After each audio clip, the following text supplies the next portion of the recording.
Right. రైతులకు అత్యాశ పనికిరాదు, రాజధాని రైతుల రుణమాఫీపై సీఎం చంద్రబాబు. ఆ రైతులంతా దొంగలే. ఈ దొంగలంతా ఎవరో తెలుసా సార్? 1.5 లక్షలకు మించి అప్పు చేసిన వాళ్ళు, అంటే రుణాలు తీసుకున్న వాళ్ళంతా దొంగలే అట.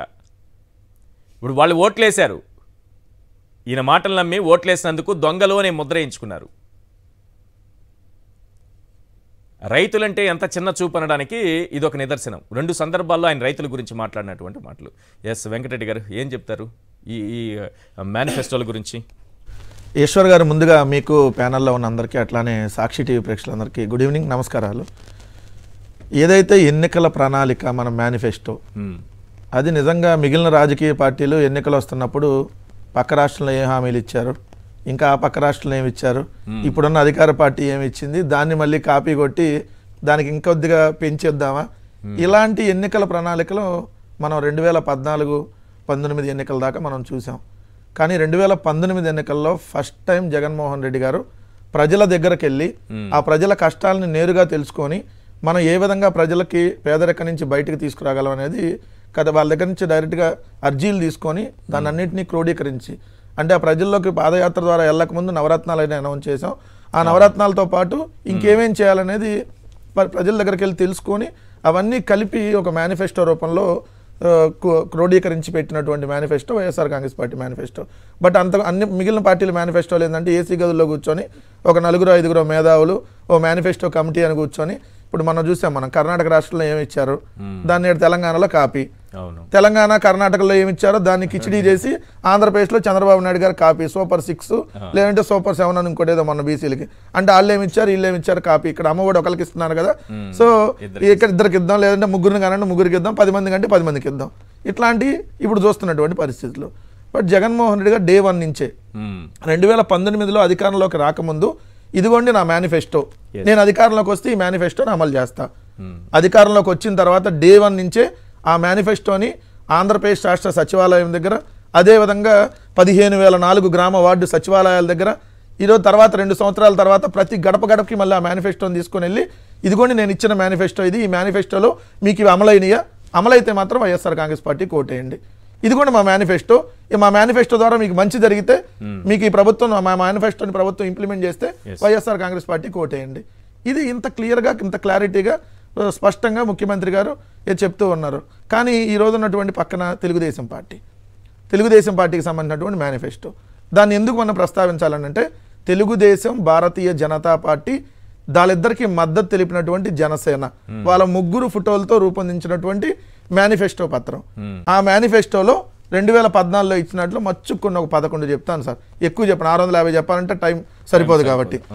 వ్యవసాయ రుణాలన్నీ మాఫీ, డ్వాక్రా రుణాలన్నీ మాఫీ, ఇంటికొక ఉద్యోగం ఇవ్వలేకపోతే నిరుద్యోగ వృత్తి 2000, గుడిసెలు లేని ఆంధ్రప్రదేశ్, గుడిసెలు లేని ఆంధ్రప్రదేశ్ ఉంటే 31 లక్షల మందికి మొన్న జగన్మోహన్ రెడ్డి గారు వచ్చి ఎందుకెళ్ళ పట్టాలు ఇస్తారు, ప్రతి ఇంటికి ఉచితంగా మరుగుదొడ్డి, కరకట్ట మీద కొత్త ఏమైనా కట్టించుకున్నారో కానీ దాని అమ్మటి తెలుగుదేశం పార్టీ వాళ్ళు, ప్రతి నియోజకవర్గంలో వృద్ధాశ్రమాలు, కేజీ నుండి పీజీ వరకు ఉచిత విద్య, కాలేజీ విద్యార్థులకు ఐప్యాడ్ ఎప్పుడు ఇచ్చాడు తెలియదు, ఇప్పుడు జగన్మోహన్ రెడ్డి గారు ఇస్తున్నారు ట్యాబులు, ఇస్తుంటే మళ్ళీ దాన్ని ఓర్చుకోలేరు.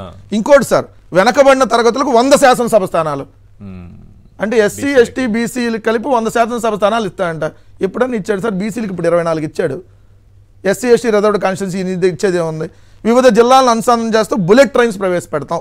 జిల్లాకు బుల్లెట్ ట్రైన్, వివిధ జిల్లాలు అన్నింటిని అనుసంధానం చేసి మొత్తం ఆడ కుప్పం నుంచి యువతలు ఇచ్చాపురం దాకా అన్ని జిల్లాల్లో అక్కడక్కడ కనెక్ట్ చేస్తూ బుల్లెట్ ట్రైన్స్, మరి ఎక్కడ కనపడలా. ప్రకాశం, నెల్లూరు, శ్రీకాకుళంలో ఎయిర్పోర్ట్స్ కడతాం. ప్రకాశంలో మరి ఎయిర్పోర్ట్ మాకైతే ఇప్పుడు దాకా ఎక్కడ కనపడలా, నెల్లూరులో కనపడలా, శ్రీకాకుళంలో కనపడలా. మళ్ళీ ప్రతి జిల్లాకు చిన్న ఎయిర్పోర్ట్లకు నిర్మిస్తాం. అయ్యేం పెద్ద ఎయిర్పోర్ట్లు, ఏం చిన్నవి అంట, మరి ఏడ చిన్నవి కనపడలా. కాపులను బీసీల్లో జాయిన్ చేస్తాం, రజకులను ఎస్సీలో జాయిన్ చేస్తాం, వాల్మీకి బోయలను ఎస్టీలో జాయిన్ చేస్తాం, కురువలను బీసీ బి నుండి ఎస్టీలుగా మారుస్తాం. మరి వీటిల్లో ఒక్క హామీ ఇవ్వకుండా ఈరోజు మళ్ళీ కొత్తగా ఈ హామీలు ఇస్తాం ఆ హామీలు ఇస్తాం అని చెప్పి మళ్ళీ మోసం చేయడానికి ఏదైతే చంద్రబాబు నాయుడు గారు వాళ్ళ పార్ట్నర్స్ అందరూ కలిపి వస్తున్నారు, దయచేసి గమనించమని ప్రజలకు చెప్తా ఉన్నాం.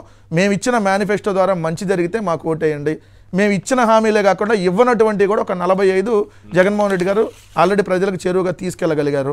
సో మీరు అన్నట్టుగా ఏదో ఒకటి అలా చెప్తారు వాళ్ళు, ఏదో చెప్పి దీనికి అడుగులు పడినాయి కదా, ఇది పూర్తిగా రాలేదు కదా, ప్రత్యేక హోదా ఇవ్వలేదు కదా, మళ్ళీ ఇప్పుడు ఉల్టాయి మాట్లాడటానికి. సో ప్రత్యేక హోదా కూడా దాని మేనిఫెస్టోలో పెట్టారు, దేవుడు దయతో ప్రత్యేక హోదా సాధించుకున్నాం. నా దేవుడు మోడీ గారు కాబట్టి మోడీ గారు అది దయదలచలేదు, అది రాలేదు. సో ఏదో ఒకటి అరా హామీల్ని చూపించేసి ఇది మీరు మీ మేనిఫెస్టోని పట్టుకొని వెళ్తారా? 100% సార్, మా మేనిఫెస్టో ప్రతి గడప గడపలో ఉంది. మా మేనిఫెస్టో ద్వారా మంచి జరిగితే ఓటేయమన్నా. మా మేనిఫెస్టో సార్, మా ఎన్నికల్లో మళ్ళీ మేనిఫెస్టో పట్టుకొని సార్ 100% ఇదిగో మా మేనిఫెస్టో మీరు ఇంటర్నెట్ లో డౌన్లోడ్ చేస్తే వచ్చింది. బీజేపీ రవికిరణ్ గారి దగ్గర కూడా ఇప్పుడు స్టాక్ ఉంటుంది, నాకు తెలుసు ఆ విషయం. సో ఏంటంటే ఆయన చూపిస్తారు అది. సో మా మేనిఫెస్టో బీజేపీ వాళ్ళ దగ్గర ఉంది, తెలుగుదేశం వాళ్ళ దగ్గర ఉంది, జనసేన వాళ్ళ దగ్గర ఉంది, ప్రతి గడప గడపలో ఉంది. తెలుగుదేశం పార్టీ మేనిఫెస్టో అని చెప్పండి ఎక్కడ ఉంది? ఇప్పుడు ఇదే మేనిఫెస్టోని మేము అమలు చేసి చూపించాము, దానికి అంటే ఏ హామీలు ఇచ్చామో అవన్నీ చేశాము, ఇదిగో చంద్రబాబు చేయలేదని మీరు ప్రచారం సార్. ఒకటే వర్డ్ సార్, ఇదిగోండి ఈ మేనిఫెస్టో వైఎస్ఆర్ కాంగ్రెస్ పార్టీ ఇచ్చిన మేనిఫెస్టో. మేము ప్రజల దగ్గరికి వెళ్తున్నాం, ఇదిగో మా మేనిఫెస్టో ద్వారా మీకు మంచి జరిగితే ఓటేయండి అని. మా మేనిఫెస్టోని వాళ్ళు కూడా తీసుకెళ్ళి చెప్పమనండి, అయ్యా ఇది వైఎస్ఆర్ కాంగ్రెస్ పార్టీ ఇచ్చిన మేనిఫెస్టో, దీంట్లో మంచి జరిగితే వేయండి, జరగకపోతే మాకేమన్నా వాళ్ళని అడగమనండి, సింపుల్గా తేలిపోయింది కదా. ఇప్పుడు మేమంటున్నాం 2014 to 19లో చంద్రబాబు నాయుడు గారి పరిపాలన చూడండి, 2019 నుంచి 24 దాకా జగన్మోహన్ రెడ్డి గారి పరిపాలన చూశారు కదా.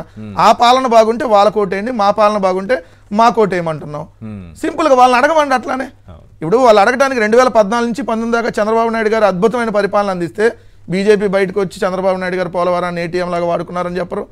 ఇదే బీజేపీ ఏమీ చేయలేదని చెప్పి చంద్రబాబు నాయుడు గారు చెప్పారంటే వాళ్ళ కూటమిలో ఉన్నటువంటి పార్టీలు ఆ ప్రభుత్వం ఏం చేయలేదని చెప్పి వాళ్ళే బయటకు వచ్చినటువంటి పరిస్థితులు. సో మేము క్లియర్గా ఉన్నాం, క్లారిటీగా ఉన్నాం. వైఎస్ఆర్ కాంగ్రెస్ పార్టీ ప్రజల వైపు ఉంది, ఇది ప్రజా మేనిఫెస్టో ప్రజల్లో ఉంది. ఈ మేనిఫెస్టోని ఏదైతే ఈ 5 ఏళ్ళు ఎలా అమలు పరిచామో మళ్ళీ కూడా కంటిన్యూగా అమలు పరుస్తాం. రైట్, మళ్ళీ కూడా కంటిన్యూగా మళ్ళీ వచ్చే 5 ఏళ్ళు కూడా ఈ మేనిఫెస్టోని అమలు పరుస్తాం. పెద్దిరెడ్డి గారు మీరు కూడా